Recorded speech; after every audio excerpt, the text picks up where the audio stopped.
नमस्कार। India debate के इस लाइव एडिशन में आप सबका स्वागत है। मैं हूं आशुतोष। दोस्तों, महाराष्ट्र से एक बड़ी खबर आ रही है। पहले मैं अपडेट दे दूं आपको कि महाराष्ट्र में क्या सब कुछ चल रहा है और उसके बाद मैं आपको इसके मायने बताता हूं। और आज मैं आपसे वही सब सारी बात करूंगा जिसके बारे में आप सोचते होंगे, लेकिन हमारे एसएसआर वॉरियर को ये ध्यान लगा करके इस जिद को ये देखना है कि इस जिद को वो कब तक संभाल करके रखते हैं और कब तक इस लड़ाई को लड़ते हैं। हर पैमाने पर, हर तरह से वो चाहेंगे कि न्याय की लड़ाई लड़ने वाले, दिशा और सुशांत के लिए लड़ने वाले टूट जाएं, थक जाएं, हार जाएं और फिर अपना रास्ता बदलने और अपने अपने रास्ते चले जाएं। लेकिन हम ऐसा होने नहीं देंगे। महाराष्ट्र से खबर यह आ रही है कि पूर्व गृह मंत्री के खिलाफ सीबीआई ने एक एफआईआर किया है और एफआईआर किया है कि भारतीय जनता पार्टी के नेताओं को फॉल्स केसेस में फंसाने के लिए गृह मंत्री ने साजिश की। मित्रों, यह मामला गृह मंत्री से जुड़ा हुआ नहीं है। ये मामला है कहीं पे निगाहें और कहीं पे निशाना। हमने आपको यह बात बताई थी कि अनिल देशमुख साहब की एंट्री इस पूरे प्रकरण में कैसे हुई। अनिल देशमुख साहब को क्या पड़ी थी कि 4 साल के बाद यकायक उस केस को वो फिर से बोलने लगे और स्वयं मैदान में कूद जाए। आज मैं आपको फिर तफसील से बता रहा हूं।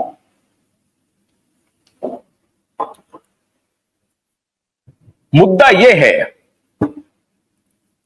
कि अब ऐसा लगता है कि भारतीय जनता पार्टी और उद्धव ठाकरे के बीच तलवारें अब पूरी तरह से खिंच गई हैं और अब there is no going back है। और ये जो चाल थी महाराष्ट्र के दिग्गज कहे जाने वाले बड़े नेता शरद पवार की, वो एक प्रकार से कामयाब हो गई है। अनिल देशमुख बिना शरद पवार से राय मशवरा किए हुए एक कदम भी, राजनीतिक कदम, वो नहीं चलते हैं। और जब पिछले दिनों अनिल देशमुख बाहर आए और उन्होंने कहा कि दिशा केस में आदित्य ठाकरे को, उद्धव ठाकरे को इंप्लीकेट करने के लिए, उसको घसीटने के लिए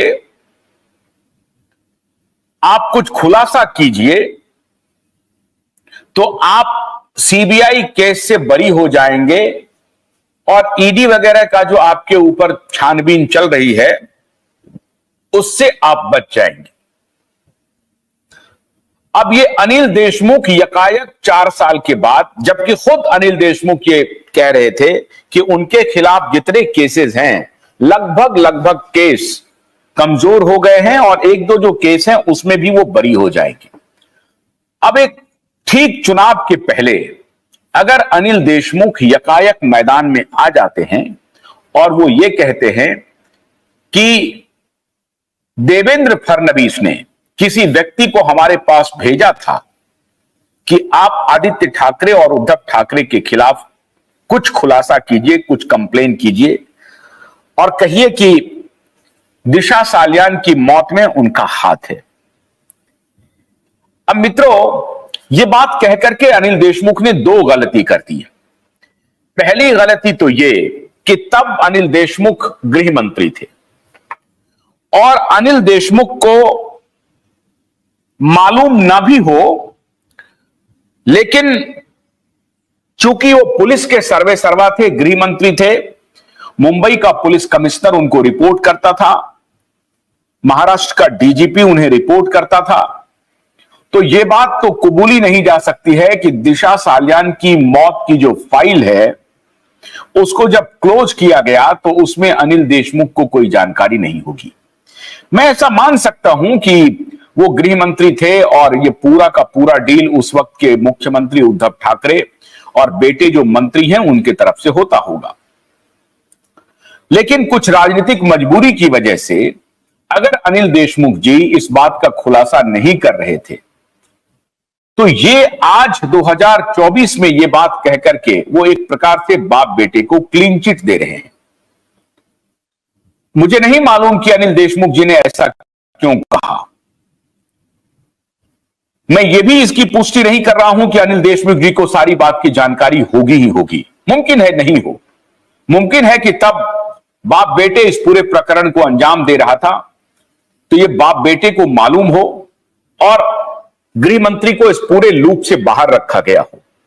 क्योंकि अगर मुंबई के पुलिस कमिश्नर को मुख्यमंत्री का फोन जाता है या मुख्यमंत्री के बेटे का फोन जाता है तो जाहिर है वो इन्फ्लुएंस्ड होगा बजाय कि गृह मंत्री के।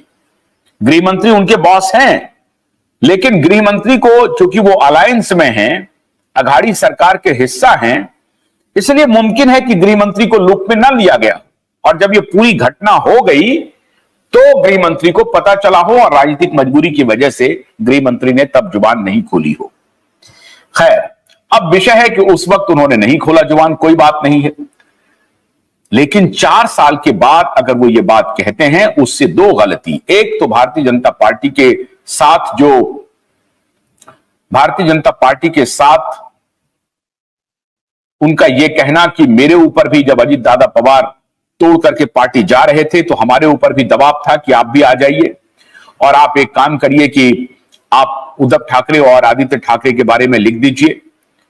इससे पब्लिक में वो संदेश देना चाहते हैं कि उद्धव ठाकरे और आदित्य ठाकरे की दिशा साल्यान की मौत से कोई लेना देना नहीं है। मित्रों, आज मैं आपको, अगर आपकी स्मृति कम हो गई हो, मैं आज आपको दोबारा ये बात, चूंकि महाराष्ट्र में विधानसभा के चुनाव हैं और मैं समझता हूं कि इस मुद्दे को चुनावी मुद्दा बनना ही चाहिए, क्योंकि ये लड़ाई सत्य की लड़ाई है, ये न्याय की लड़ाई है।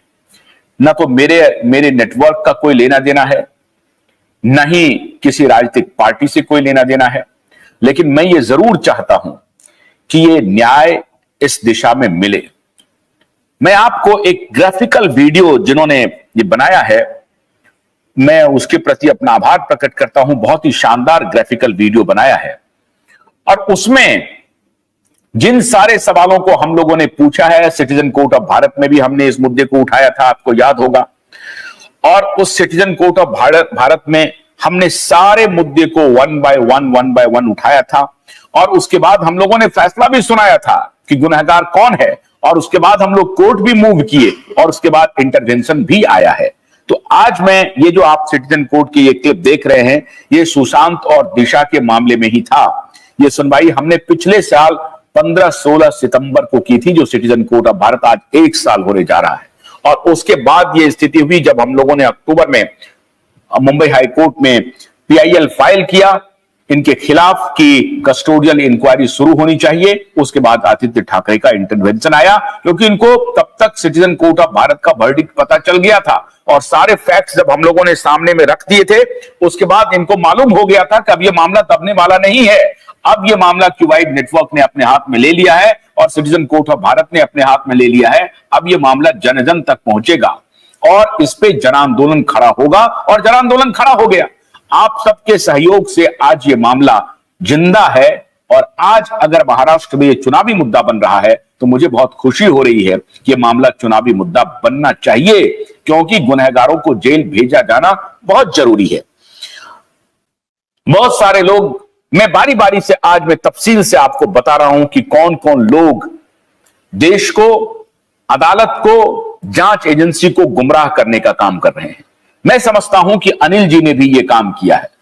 अनिल जी भी राजनीतिक कारणों से, राजनीतिक प्रतिद्वंदिता की वजह से एक ऐसे मामले को दबा रहे हैं जिस मामले में उनको मुखर होकर के बोलना चाहिए, उनको सत्य का सहारा लेना चाहिए, उनका सदाचरण होना चाहिए इस मामले में, क्योंकि ये एक अबला बेटी के लिए न्याय की बात है। और मैं आज भी उनसे अपील करता हूं कि अगर आप एक जिम्मेदार गृह मंत्री रहे हैं और मोटे तौर पर आपकी छवि इस प्रकरण के पहले या 100 करोड़ की उगाही का जो आपके ऊपर आरोप लगा, उस प्रकरण के पहले मोटे तौर पर एक ठीक ठाक नेता की छवि रही है। तो मैं आपसे यह आग्रह कर रहा हूं कि आप कृपा करके सत्य बोलिए।